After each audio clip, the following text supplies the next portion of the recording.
the Spirit was coming across telling me God wanted them with Kim, and I'm there, no, Lord, I don't want them with Kim and that. And it was just like my heart snapped, because it was that for real. I was going like this fight. No.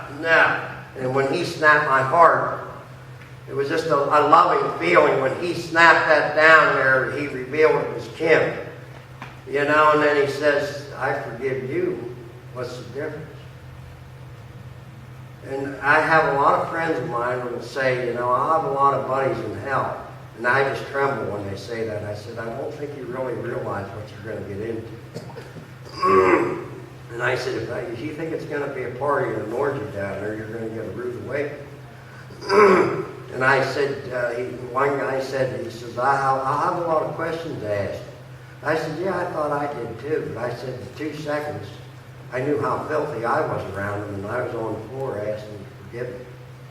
Because when you get around them, there's no gray area. See, we're all trained around here through townships and zoning, you know, well, that's a gray area, this is a gray area, that's, you know, that's this and that. That ain't the way it is with the Father. Everything's black and white, His Word don't change, He stays. And, you know, we didn't even have to talk. It was all spiritual. You know, He knew exactly what I was thinking, and I knew exactly what He meant. You know, and that's when He told me, you know, that's when I had my hats made. He told me, now I want you to start proclaiming your faith. And then that's when I had my hats made and that stuff, and being in the construction trade. And if you lived up in the valley I had, I don't know if it's bad now, but I mean, the rumor was down the valley, oh Alan, he's a Jesus freak now.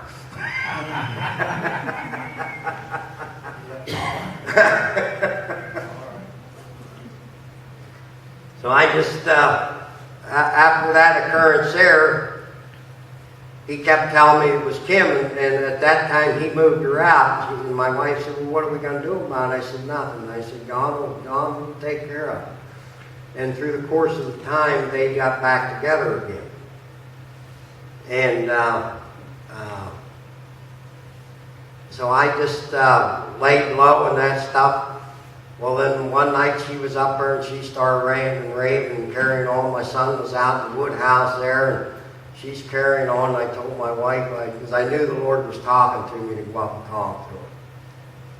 So I went up and I talked to her, or got her, and I said, come on, Kim, let's go for a walk. So we went for a walk, and I tried to talk to her. And she says, I don't know what to do. I said, Kim, I said, you know exactly what to do. But I said, your problem is you don't want to submit to nobody. You ain't going to submit to nobody. And that's what it is. It's submission.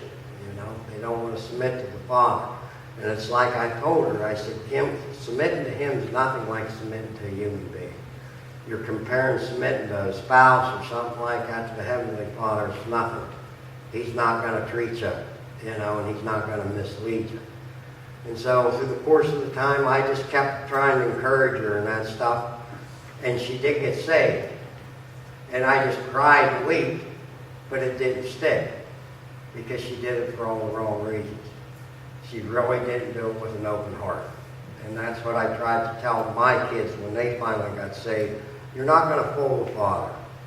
He knows your heart, and that's what He looks at. The physical body, He could care less about. This is just a vessel for us to see if we're worthy to come to His kingdom. And that's what He told me that night. I could care less about that body. That body can be washed. I want your soul. That simple. And when I submitted and everything, well, it didn't work out. And then my son met a girl that he actually went to school with, and they got married, and now they have 2 children. And she wasn't supposed to have kids. When they got married, she wasn't supposed to have any kids, and they just had their second little boy. And I contribute that the Lord is blessing us once again because we submitted to His will, not our will, His will, and tried to help Him. You know, you can lead a horse to the water, you can't make him drink it. You know, we did what we could do, you know, and I could have, you know, I knew what she was going through. I've been there and done that, you know, and I tried to help her out, but she wouldn't, she wasn't going to submit. She just, she got saved, but she got saved for all the wrong reasons. because that's when, I can pretty much tell somebody gets saved and they still live for the world, and that they really didn't get touched by the Lord. They did it all for the wrong reasons. But to go back to my family, as far as with my siblings and that stuff, after that occurrence and that, when my dad was passing away, I called Roger and I said, I think the Lord wants me to call my sister up, the one that used to give me beat. So I called her up and I said, Ellie, I said, how come you don't stop in and see me when you come up? And, well, I said, the next time you come up, I said, stop in and see me. And what I was hoping she would do is she would admit it, and I was hoping God would put her up in the level I was up into. And, but anyhow, we got to meet, within the course of a couple months, she come up, she stayed there at the house. We talked and that stuff, but I didn't pursue it. And she didn't bring it up. So then she left, and then my dad got ill, and then she came back up, and I was down at the hospital. I met her down there, and well, then on the way out to the hospital, out to the car, I said, Ellie, I said, is there something you'd like to tell me? And she says, what do you mean? I said, well, is there something you'd like to get off your chest? And she says, I said, I just want to let you know I forgive you for getting me beaten for your kids. She looked at me, and the tears just started running out of her eyes, and she looked at me, and she says, you're unbelievable. I said, Ellie, I said, if you've been where I've been, and you go back to the beginning of where all this started, everything that took off from that was irrelevant. And meaning it all started back in our childhood, and I said, I know you were looking for affection from Mom. The more affection Mom gave me, you took it out of her. And she just started weeping and crying, and because, but you can see, if you pay attention to certain things, God will reveal stuff to you. He'll lay stuff right out to you, how things progress. But then through the course of time, my brother got her against me again. And I called her up one time, when we were still in talking terms, and I said about my two brothers, I said, Ellie, I said, I just don't understand those two. She says, what? I said, why, what I did to them that makes them so harsh towards me.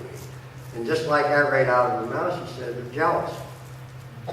I said, jealous? Jealous of what? That I quit drinking, cleaned my life up. And she wouldn't say anything, and I said, well, that's sad. But that's the truth. That is the truth, that how that whole scenario played out. And then through the course of time, I found out that my one brother was the one that was behind all this stuff. And that broke my heart. But I've just come to the conclusion that they're not going to drag me down into that pit, And I was down here at church one day, and Roger was up here, and that was one of the days they were doing communion. And I was wholeheartedly going to do communion that day.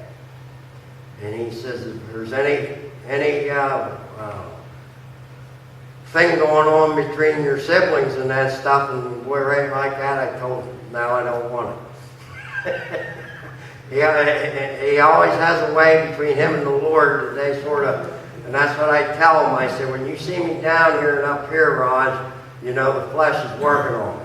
I got to come down here and get another jolt of anointing before I head back up the valley again. Because this place is 60 miles from my place. It's 60 miles, and at one point I was down here every Sunday. That's just how much I wanted to be here. But I will share with you what the Lord showed to me that night, how the devil can get into the church. And he was showing me with this church. Because my wife is a Catholic. She was raised Catholic.